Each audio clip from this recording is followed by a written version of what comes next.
How's it going, friends? Welcome to another video from your Motor Servicios Morales workshop. Today, as you can see here, we have a PULSAR 180. Friends, I'm going to tell you the story of this bike or about the problem the owner had with it. Well, he brought us the bike because, look at the condition of the lock here. Well, he said that he went on a trip and lost the key. He lost the key. It had gotten into his bag and he doesn't know how it came out. And so, well, he lost the key. And so he brought us the bike because, logically, they tried it. He tells us that they tried several keys, they tried everything, with wrenches, with scissors, with flat screwdrivers, and they couldn't get it to turn here to put this on. To remove the lock on the bike and thus be able to straighten the steering wheel. He couldn't be more desperate than the owner says that it was already 9 or 10 at night and he had to break the lock to be able to put the steering wheel straight, since the steering wheel had a key, and there was even a padlock on the disc as well.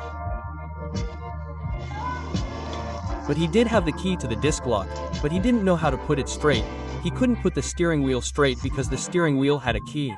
So he broke the lock and in the end he had to break it. My friends, he practically had to damage the switch. So we're going to change the switch on this bike today. Since we've already bought it, the owner brought it to us so we could change the switch, on that bike. And since I didn't want to leave this video unnoticed, I want to show all of you how to change the switch on this bike. In this video you're going to learn how to do it so that it doesn't get too complicated. So stay until the end of the video, subscribe to the channel, leave a like at the end of this video, support them there, please. Also share the video with all your friends and let's get started. First of all, friends, this switch is screwed on, as you can see there. You can see it here, friends. I'm going to put my finger in. Here it is screwed to the base of the rudder. So, logically, you have to remove the base of the rudder. But in order not to do so much work, my recommendation is that you come and not have to disassemble any of the rudder, but just remove this screw that goes on the rudder post. So, and loosen these screws that come out here on the sides. I'm going to show you this one and loosen the one on the other side, and this entire plate will be lifted. The entire plate will be lifted along with its complete rudder. When the entire plate is lifted, then you turn this way and you will be able to unscrew the old switch, the old one, to be able to put the new one. And then I will show you how to place these cables there, friends, how the switch cables are connected. I will show you now, since they had to cut the cable too. Well, friends, this is how we left the rudder. Look there. What did we do? We removed the screw that is screwed here into the post, and then we just turned the rudder. We turned it over there, and that is, look, so that you do not have to disassemble this part of the rudder, since this is a shared rudder and it uses that 180 PULSAR. Look here, this is where they broke the lock. That is the lock that you put in when you put the key in and turn the key to lock the rudder. This is the lock that comes in and out here, friends. You see there that they had to break the lock. You see, so that the steering wheel could turn and be straight and thus be able to handle the motorcycle. You see. So right now here, it's easy, friends. I'm going to show you right now. Here, right now, we just put the number 10 socket here, the 10 socket here with an extension, and loosen the 2 screws and remove it. You see here. This is where they cut it. Here are the cables where they cut them.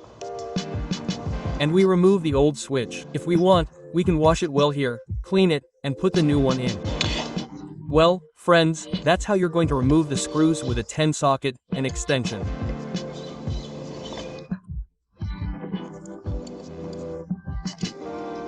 And now, friends, there it comes out easily, the switch, and now you can put the new one in, and then I'm going to show you how to screw the new one in here, then I'm going to show you how to connect the cables, how you're going to do it. I'm going to show you right now, friends. And well, friends, here we have the switch. Here we have the packaging it comes in. There you see, look at the brand it is. It's a very good brand, friends.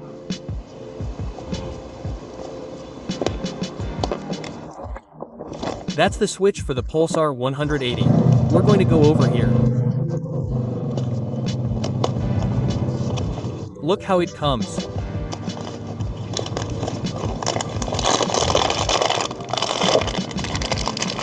Here it is, friends. It comes well wrapped. It comes double wrapped, so to speak, friends. It comes with its box and its nylon bag. There you see, we're going to take it out now so you can see it better. And look, friends, here we have the new switch from the Vinny brand. You can see it there. It comes with very good material, friends. This brand really put a little effort into making a good job. A good job on this good job they did on this switch.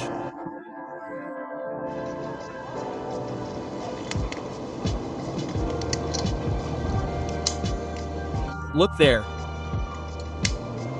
Very smooth, friends, very smooth. And then we're going to take out the key to show you how the key comes.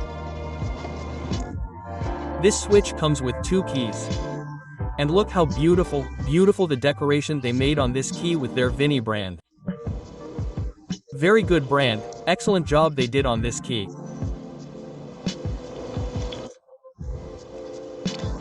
So, well, one recommendation that I'm going to give to everyone is that if you've ever had this problem that the owner of the motorcycle had, he lost his key because he was carrying it alone, without a key ring, and it fell off his pants.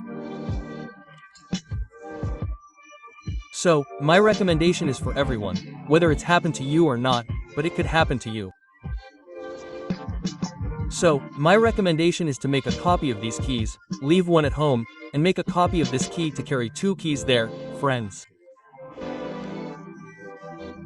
Either one in your wallet or one on a special key ring that you can attach to your pants or belt. And the other one, you carry it like normal. You're going to carry one well stored, hidden, and one ready to use, friends. That's my recommendation. So, we're going to proceed to install this switch. Look how it comes with very good material. So, this switch is just installed like this.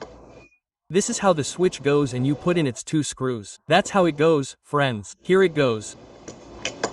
And they put in their 2 screws. We're going to put in the screws, but I want to show you something here, friends. We've already put in 1 screw of the switch here and now we're going to put in the other one. I didn't want to put in both because I want to show you a tip here, friends. I want you to pay close attention here. My recommendation is that when you put in the screws, before putting them in, friends, always try to put a washer like this one here or a pressure washer, as they're commonly called. Look at a pressure washer there. You put this on the screw. Why? To make sure that this switch doesn't come loose, friends. Why? Because I've put in so many switches here in the workshop, friends, that they always come loose over time, due to vibrations. The vibrations loosen those switches and from inserting and removing the key so much, they come loose. So I decided to put in a pressure washer.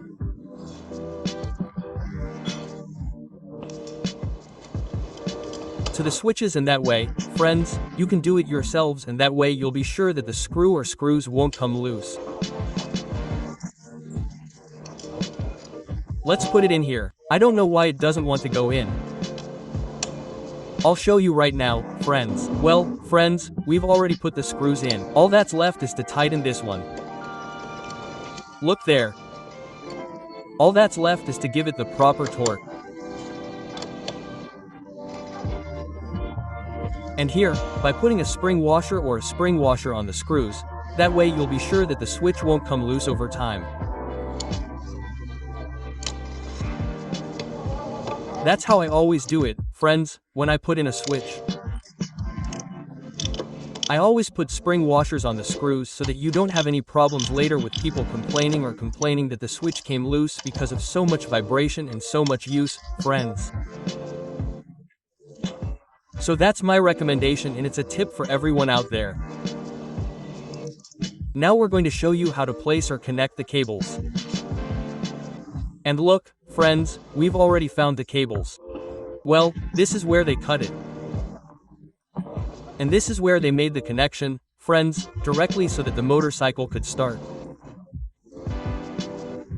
Well, friends, don't practice this at home. It's bad practice and I'm not going to show it, friends, because I don't want you, well, maybe not everyone, right? But some people could learn this bad practice. So, we're not going to teach it here, friends, because it's a practice that everyone tends to want to do, connecting directly. So that they can start a motorcycle, friends. To start a motorcycle. I'm not going to teach you that. We're simply going to tape it here and we're going to remove all the tape and here we'll get to where the pin is to be able to connect. Friends, we're going to remove the tape and now I'm going to show you. Look how this was, friends. The pin was well protected. That's a very good job they did here before. Well, friends, we're already connecting the pin here. You can see how fortunately they cut this side of the switch.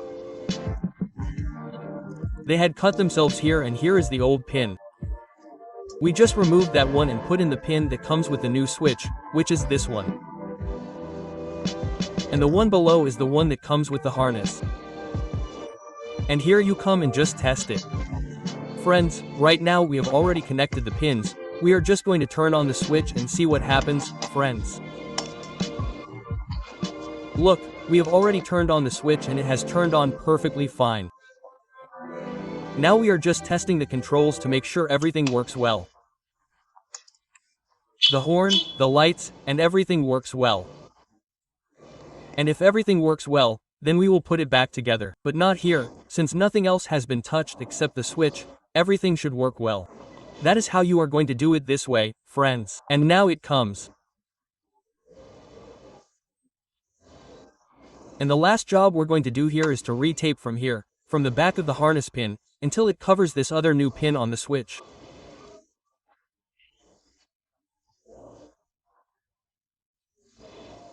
It's better if we do it all the way to here so that it holds this little hose and that way the cables are well protected, for safety reasons, friends, or for any other reason, but that way we're also going to guarantee a good job.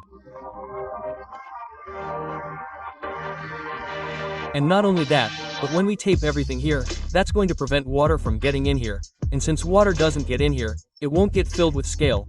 It won't cause any problems when the switch is on.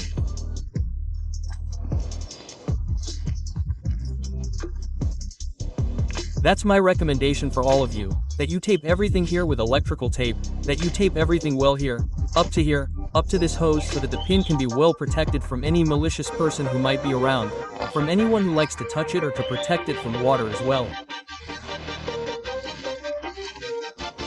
That's my recommendation. We just sit here and the job is done, friends. Well, that's what I wanted to show you all there. How to connect and install a new switch on this PULSAR 180 motorcycle. We're done and we're going to end the video here. I hope you liked today's video. And here, there's no problem with the assembly, friends. You can already see that it turns on very well. I'm even going to show you again. Here I'm going to turn off the key. Look, the dashboard turned off. I'm going to turn on the ignition by turning the key and the dashboard turned on. That means we can now turn on the starter and everything. We're even going to test the starter here, friends. Hey, there it is. It turned on perfectly fine, so we're going to let the video play. We already showed you how to install a new switch on the PULSAR 180. If you didn't get it, replay the video and watch it again. That way, you'll learn how to do it yourself at home, wherever you are. That's why we teach mechanics from scratch, friends. We teach everything without reservation. So if you're an individual and you want to learn motorcycle mechanics in general, don't forget to subscribe to the channel, leave a thumbs up, like it at the end of this video, and also activate the notification bell so that YouTube will notify you when we upload a new video. That way, you'll be informed every time we upload a new video. Please share the video with all your friends and leave a like. And here, all you have to do is put the steering wheel back in place, friends. Here it is all set up. Just place the rudder so that it fits here in this part of the post and fits well with its two bars, and there you put the large screw back, tighten the sides, and that's it, friends. Easy, easy. That's how we see you, friends. Until next time. You can see here how it works, how the new switch has been installed. There the switch has been perfectly installed. Don't forget to put tape here, friends. See you next time.